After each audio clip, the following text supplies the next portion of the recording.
Day, meron tayong parcel, Day. Ayan, dumating na ang ating parcel. So, ito yung ating, ayan, ito ay pabang. Ito naman ay sapin sa kama to. Buksan natin ito ang pabang.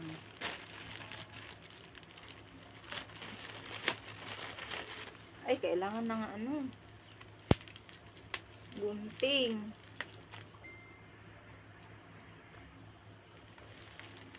So, ayan. Mabango kaya ito? Ayan. Ay, ito siya. Ang cute niya.